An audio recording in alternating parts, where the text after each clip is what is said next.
Realiteti i parë politik është Edi Rama, realiteti i dytë politik është Sali Berisha.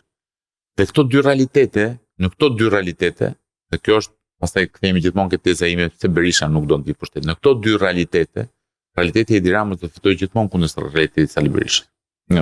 Faktet e kanë provuar në vijimsi, në disa fushat elektorale, 2022, 2023, 2025, 2025 prapë.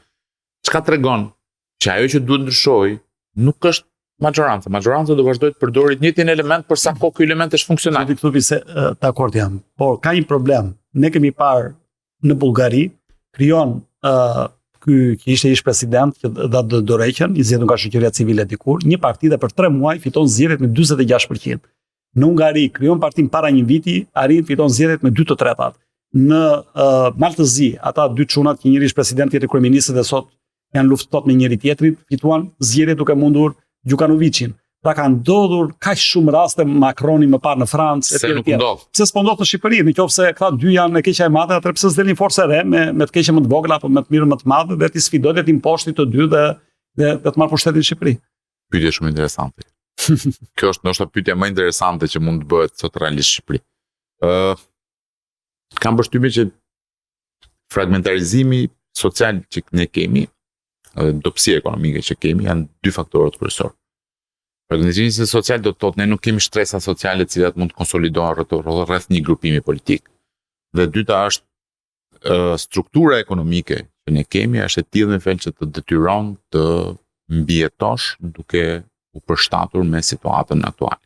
Kjo ndodh rëndom në Shqipëri. Në 12 ditët e fundit ne kemi prishur në mënyrë konstante shtresën e mesme. Ose e kemi prishur duke dobësuar ekonomikisht, ose e kemi larguar përfundimisht nga Shqipëria. Kemi prishur atë që është substrati social i moshës së re.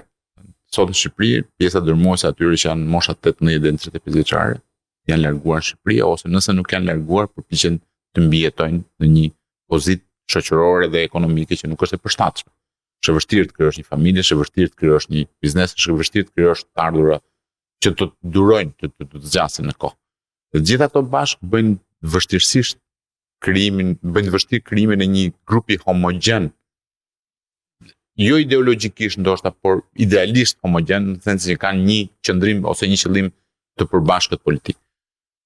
Kjo pastaj është dhe thelbi i problemit që ka. Është një problem tjetër antropologjik, zoti Klupi, fakti që gjithë shqiptarët mendojnë individualisht në mënyrë racionale dhe janë biracional, prodhon pastaj në ky është problem social i kahershëm. Racionale, ne kemi një problem social të kahershëm që është fakti që ne nuk kemi arritur kurrë të krijojmë kolektivin, në grupimin shoqëror që mendon si grupim shoqëror.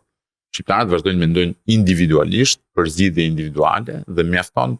Dhe tu do të cilë një shembull që është shembulli më i thjeshtë që unë mendoj, që është çdo shqiptar ose disa nga shqiptarët dalin nga dera e shtëpisë dhe lënë plerat ke dera e shtëpisë.